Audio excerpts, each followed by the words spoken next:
What's up, YouTube? Tim Moose here. Now, normally I'll do like my opening slash streaming segment, but I'm actually going to do something a little different when I'm talking about all the films as coming out the rest of pretty much the rest of the year. Because of course next week there's not really as much coming. So I'm just going to kill two birds with one stone here and talk about the films coming out this week and even next week. All right. Now, the major films coming out this week, we of course got Aquaman and the Lost Kingdom. Of course, the second installment and pretty much the last film in this whole in the DCU with Jason Momoa coming back as Aquaman, which I think he's a great Aquaman. Of course, you got James Wan returning to direct, who I love. Uh, of course, you got Amber Heard in this. But I'm still interested in this. You got James Wan, who I've always loved James Wan. He could never do anything wrong. Uh, the visuals look stunning. I think this could be an interesting follow-up, but of course the DCU has been struggling lately, so we'll see how good this one shapes up. All right. Also out this week, we got the animated film Migration. A family of ducks who tries to convince it to its overprotective father to go on a vacation of a lifetime. The voice sounds includes Camille Nanjiani, Elizabeth Banks, Danny DeVito's in this, Carol Kane. I mean, got some really cool voice talents. You know, Aquafina once again playing a bird this year. What's up with Aquafina and birds? Like, first, usually voiced Scuttle in The Little Mermaid, and now this. I mean, yeah, it's like she's having a career of voice of birds nowadays. But hey, I like Aquafina nonetheless. I think this is of course from Illumination, which a shame that's not actually trying to do well. Which I'm telling you now, if this does not do well, and if like they do another original film that does do well, don't be surprised if Illumination does not really will pull like a Paramount and start releasing their original content to like a streaming service and only focus on IP content in theirs. Whether it's like Super Mario Brothers 2, whether it's like I don't know, Sing 3 or whatever, those are probably going to be Diaco, while some of this original content is just going to go to streaming. Which, hey, lots of people always complain about Hollywood not making original content anymore, but when they do, hey, they don't go out to support them, and then they complain that hey, we don't make original stuff anymore. Yeah, if you guys want more original stuff, I suggest go watch Migration. So yeah, but we'll see. All right. Also, we got the movie called Anyone But You, which the first trailer I thought was awful, but the second one actually had a little more chuckle with that one. Of course, you got Sydney Sweeney, who I adore, whether it's Euphoria, whether it's like the upcoming Madam Web, Once Upon a Time in Hollywood. I think she's always terrific. You got Glenn Powell, who man, this dude is tall. By the way, I remember I actually saw him in person one time on the set of that Netflix movie. Not Set It Off. Set It Up. I think it's called Set It Up or not. Set It Off is a totally different film. And he is a tall dude. And this is actually directed by Easy A and Friends with Benefits director Will Glue. Nice to see him come back to the R-rated territory for the first time since Friends with Benefits, I believe.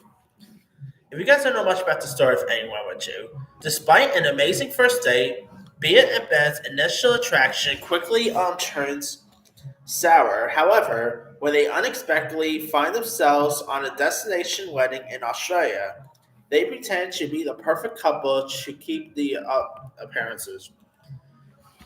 And I think the trailer does look pretty cute. Does look charming. I always do love a good R-rated rom-com. We don't really get those as much. I really think they should release in February. To be honest, I really don't see this doing so well around Christmas. To be honest, yeah, but maybe it'll do good. Who knows? Sydney Sweeney is very popular, so we'll see. All right. Also, out we got the Iron Claw, the true story of the Von Erich brothers who make history in the insanely competitive world of professional wrestling. In the early 1980s, true tragedy and triumph, under the shadow of their domineering father and coach, the brothers seek larger than life immortality of the bigger stage in sports. Now, of course, you got like Zach Efron, you got Jeremy Allen White, who I've always liked him ever since Shameless. You also have The guy from Mindhunters, Hope McNally, I think his name is. Got some interesting cast members. I don't really know too much about the Von Erich family or anything like that. I don't really follow wrestling, but I do love a good true story film. Like, I'm not really a big sports guy, but I do love a good like sports film, and this does look like it could be really intriguing. So I'm all for it. I love Zac Efron. I like Jeremy Allen White. So you also have Harris Dixon, I think his name is. He's also in this. So that's some cool cast members. All right. Now coming to streaming this week, we got Maestro, which I'm actually planning to watch in theaters rather than Netflix. Um, planning to watch that possibly Tuesday or something. This is, of course, about American conductor Leonard Bernstein, who falls in love with Costa Rican actress Felicia Monica Galeri. I think that's how you pronounce the last name. Of course, you got Bradley Cooper coming off of A Star Is Born. Carey Mulligan is amazing. So this does look intriguing. Looks terrific. I love Bradley Cooper, so anything he's in, I'm all for. So could be intriguing to check out. All right, we also got Rebel Moon Part One: Child of Fire, directed by Zack Snyder.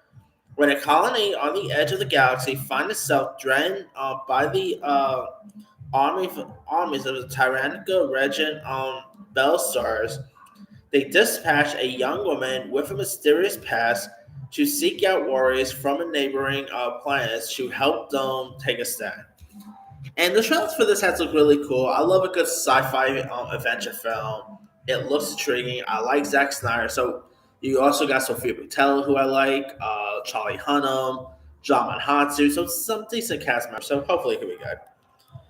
All right, we also got Society of the Snow, which actually comes to limited release this week, but will premiere on Netflix in January. This is actually directed by J.A. Benoit, who directed like Jurassic World, Fallen Kingdom. He also did like The Impossible, so he's done some other intriguing stuff there. So this is also based on a true story and set in 1972, where like a flight crashes in a remote heart of Andes, forcing survivors to become each other's best hopes. So I know it could be interesting to check out.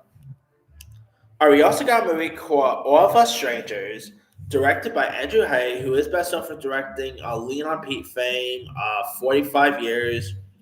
And it stars Claire Foy, Paul Mescal, Andrew Scott, and Jamie Bell. One night in his near-empty London tower block, screenwriter Adam has a chance encounter with a mysterious neighbor, Harry, puncturing the rhythms of the everyday life. As the relationship develops between them, Adam finds himself drawn back into his childhood home, where his parents appears to be living just as they were on the day they died 30 years ago. And the trailer for this looks intriguing. Of course, you got Jamie Bell, who's always terrific. Paul Mescal, who's got an Oscar nomination last year. Andrew Scott is getting some award recognition. So this could be a intriguing check out. All right. Also out, we got the movie Fraud's Last Session, which stars Anthony Hopkins and Matthew Good.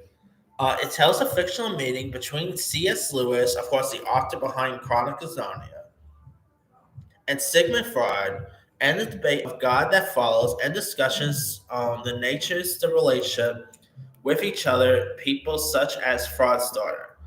And the trailer for this looks really intriguing. Of course, Anthony Hopkins is always terrific. Got some other great, Matthew Good is always amazing. So I think this could be intriguing to see. And funny enough is Anthony Hopkins actually played C.S. Lewis in a film back in like the 90s, which I find actually pretty funny. That he's in a movie that's about C.S. Lewis. Granted, he's not playing C.S. Lewis in this one, but I do find that to be pretty fun. All right, we also got a movie called Memory, where Sylvia is a social worker who leads a simple and structured life. This is blown open when Saul follows her home from their high school reunion. Their surprise encounter will profoundly impact both of them as they open the door to the past. It's got Jessica Chastain and Peter Sarsgaard, and the trailer for this does look intriguing. Check out. Looks pretty touching. Chastain's always amazing. Sarsgaard's good, so it could be interesting to check out. All right, now coming next week on the 25th, that is, we got The Color Purple, a story of lifelong struggles of an African American woman living in the South during the early 1900s. Of course, this is like a musical take of the Alice Walker story. Stars a great cast that includes the likes of Fantasia, Taraji P. Henson, her, Corey Hawkins, Danielle Brooks, Halle Bailey, Sierra, Louis Gossett Jr., David Allen Greer, Dion Cole, John Baptist. So some intriguing cast members in this. The music sounds intriguing. The performances sounds great. The reviews have been terrific, by the way. So could be intriguing to check out. All right, we also got the biopic Ferrari, which takes place in the summer 1957, where Enzo Ferrari, reeling from the death of his son Dino, the deteriorating marriage with his wife Laura, and the company's impending bankruptcy, enters his racing team in the 1957 Mille Miglia. You got Adam Driver, Shailene Woodley, Penelope Cruz, Patrick Dempsey, Jack O'Connor. I mean, this does look like to be really fascinating. It's directed by Michael Mann, who's always great. Um, it looks like a really interesting film to check out. So I'm all for this. So hopefully it could be a trade. All right. We also got The Boy in the Boat, directed by George Clooney, featuring the likes of Joe Egerton. The nonfiction novel describes the University of Washington crew that represented the U.S. in the men's eight at the 1936 Summer Olympics in Berlin, including the coaches, boat builder George Pocock, and the working class student athletes involved. And George Clooney's directing, I admit, is a little bit of hit and miss. I mean, the last time he directed a sports film was Leatherheads with John Krasinski, and that is one of the worst sports movies of all time there. He's also done other stuff like, what else he's done? Oh, yeah, he also did, like, some of his good credits includes, like, Confessions of a Dangerous Mind, Good Night, Good Luck, The Eyes of March, and he also did The Tender Bar, which was pretty good too. But some of his other credits, including like Suburbicon, Monuments Men, has not really worked out well. So hopefully this one could be a good one. All right, we also got a movie called The Teacher's Lounge.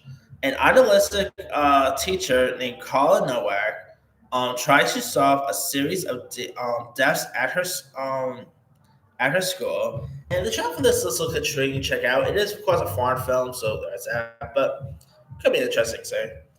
All right, we also got the Dan Levy film, Good Grief, which actually comes to limited release next week, but will premiere on Netflix in January, so there's that. Now, as for the TV side, this week we got Letterkenny season 12 come to Hulu, which I don't really watch, but I know there are lots of people who do like Letterkenny, but I never really got around to watching it. Today, actually, which I actually thought was going to premiere tomorrow, but I just might watch that once I'm done on my videos here. We got Percy Jackson and the Olympias, where 12-year-old demigod Percy Jackson is accused by the Greek god Zeus of stealing his thunderbolt Percy, Grover, and Annabeth Chase help him to retrieve it. And of course, you got Walker Scobell, who I thought was great on the Adam Project. The late Lance Reddick is in this. I think the trailers for this has look really cool. It looks really intriguing to check out. Looks very fascinating. So I'm all for this. I'm hoping it's good. I've been hearing some decent stuff about it, so hopefully it's a good one. All right, we also got Dr. Death Season 2, which Season 2 this time around will dramatize the story of convicted Swiss Italian surgeon and medical researcher Paolo Marangini. It's got Edgar Ramirez and many more. Of course, the first season had the likes of Alec Baldwin, Christian Slater. The first season was pretty decent. The second one looks intriguing as well, so could be interesting to say. All right, we also got What If Season 2 premiering this week, which is actually going to be premiering like each episode is going to premiere each day. Like, first episode is going to premiere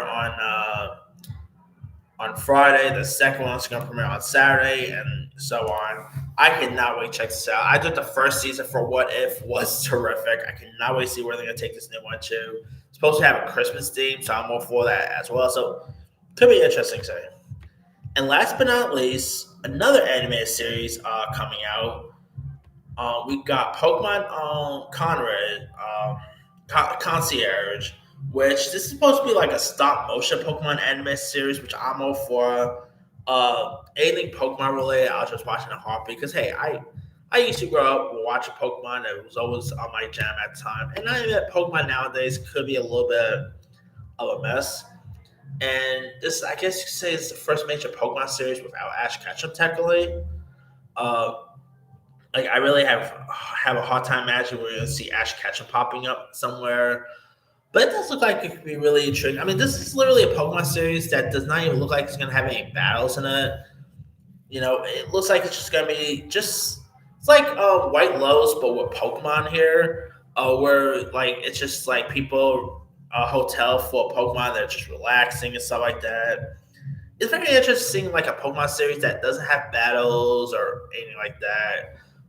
So I don't know, it could be interesting to check out. It is stop motion, so that's gonna be interesting. So we'll have to wait and see how this one shapes up. But that's pretty much it there. Let me leave you guys. Which of these films or series are you interested in? Are you interested in Aquaman Lost Kingdom? What if season two, Pokemon Concierge, Iron Claw, Color Purple? Drop comments below. Don't forget to like, subscribe, hit that bell for notification. This is Him Inside.